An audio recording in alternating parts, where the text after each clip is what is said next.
The one thing about this mould on the ceiling, it's growing real fast. Each breath I take, I can taste it. It's getting worse.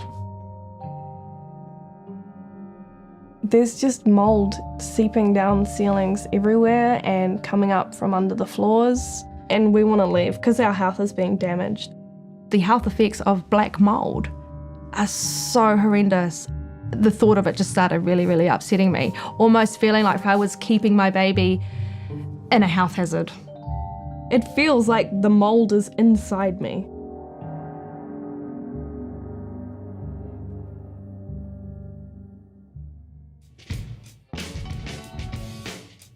I have 3 flatmates. There's my partner and 2 friends.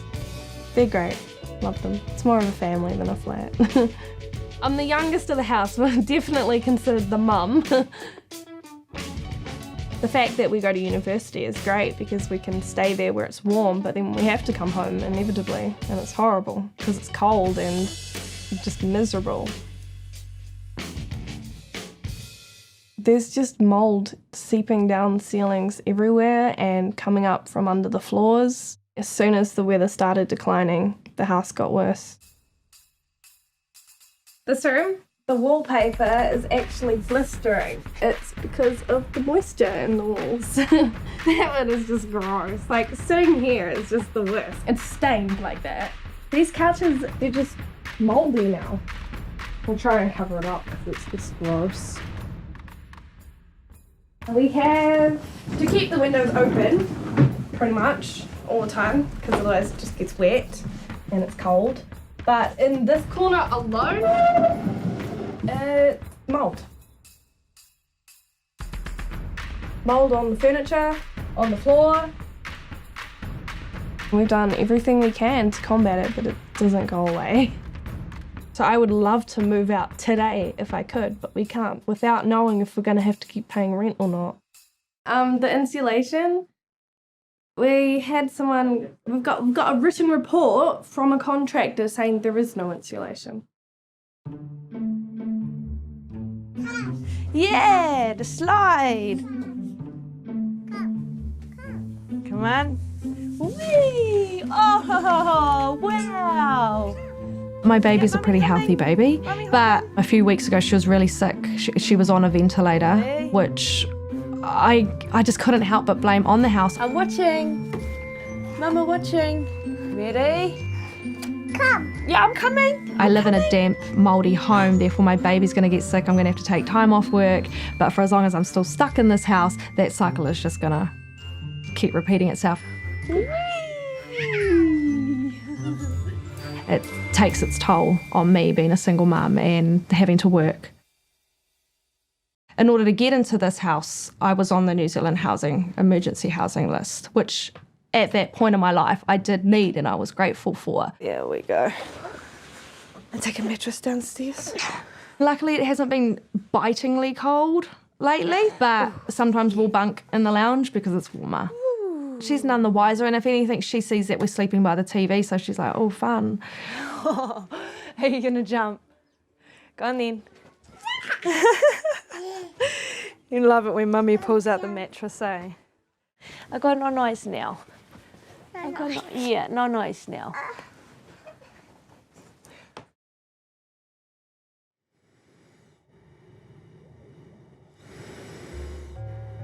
My CPAP machine is for sleep apnea originally, so that helps with my breathing at night.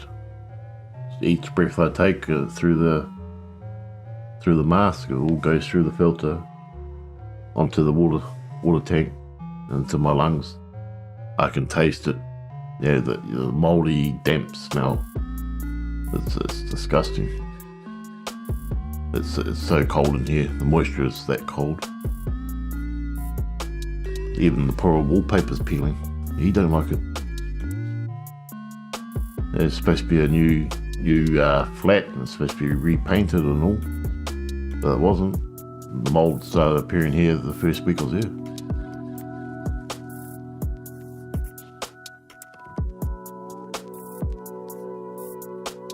Every morning I open the windows up and the doors to air it out. It makes a small difference, but not a hell of a lot. Yeah, I've approached Wellington City Council a number of times. I've told them I've got health problems. They just don't care. We tried talking to the property manager. We asked them to cancel our lease because we don't want to deal with this. And they've basically said, pay the $575 breaking, the fixed term fee, and then you can leave, but you have to continue paying rent till someone else moves in. We've applied for the tribunal. This is pretty much all of the stuff that we don't need every day. We don't want to spend any longer than possible in this house. So if we get a place, we want to leave. We don't want to have to pack again. The mold's come through again. I've already wiped this before, but I'll need to wipe it again. Oh, and it's on the walls. When you're up here and you're looking closer, it's actually the whole roof. And this is why I keep it empty though, which is just a waste of a room. And then if you come through here, this is where I've done the DIY. One of the windows where the latches have come off, so they haven't been replaced. So I've had to, just to keep it somewhat warm and the draft out. I've been confused as to who's responsible and who do I talk to get any sort of action. So I've worked with two agencies, I guess, the landlord being the local community centre, but then I've also had dealings with Housing New Zealand. So it's been very frustrating for me to navigate to get any sort of answers. There were times where I tried to message and call and I wouldn't get a response. So to me, I kind of felt like I was being pushed to the side. I became so frustrated that I started getting in other agencies. These people were all great helps, but it was almost as if they didn't have any great power to really do anything either. They would give me heaters and sort of affirmation that I'm not alone, but it was all just like putting a Band-Aid over it.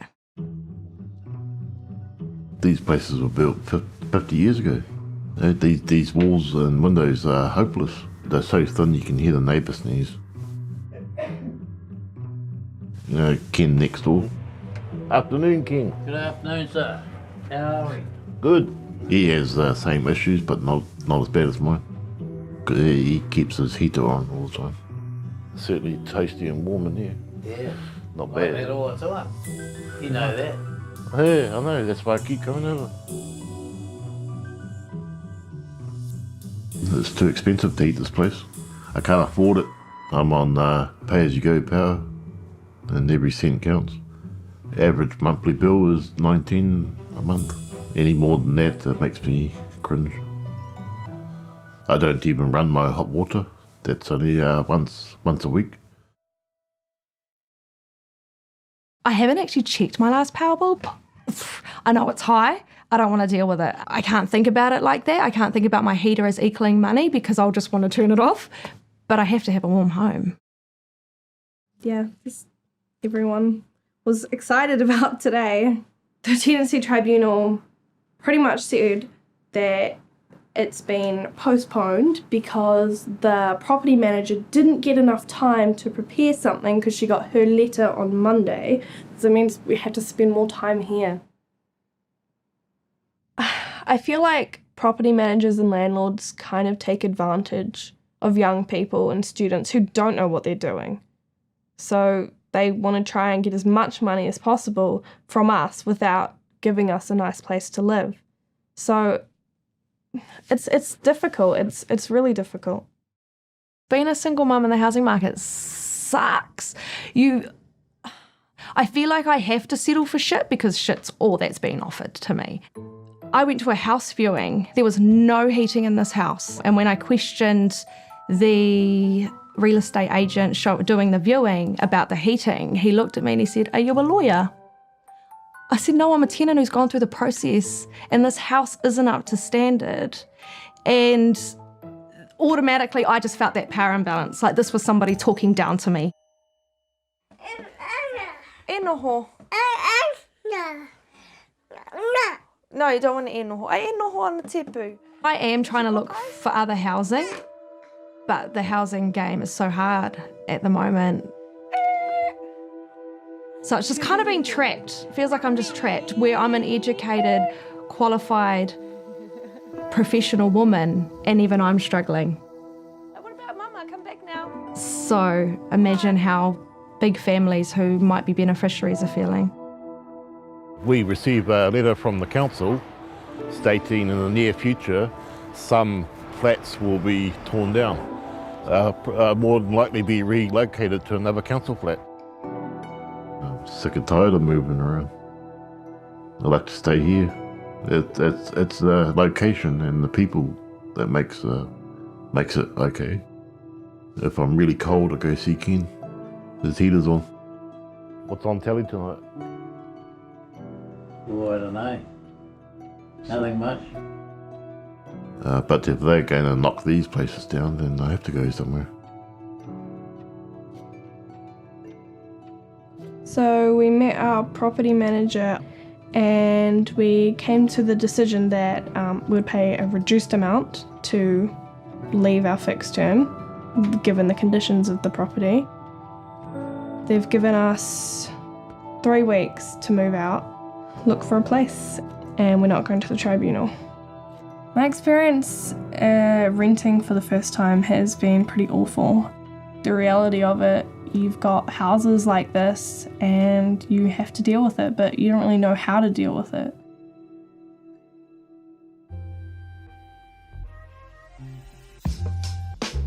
We need better renting policies so that renters feel secure in their housing. They don't feel like they're going to be kicked out if they want to say to their landlord, look, it's not good enough. I shouldn't have to feel intimidated or be made to feel just shush and hush up and not have a say, because this is housing that we still pay for and we still have to live in. And when we look at other issues that New Zealand faces, it's all a cycle. They're all interrelated issues. So maybe if we get our housing right, some of the things like health and mental health and all the rest of it, you might just see changes in those too. The fact that we're still living in substandard housing, it's not right.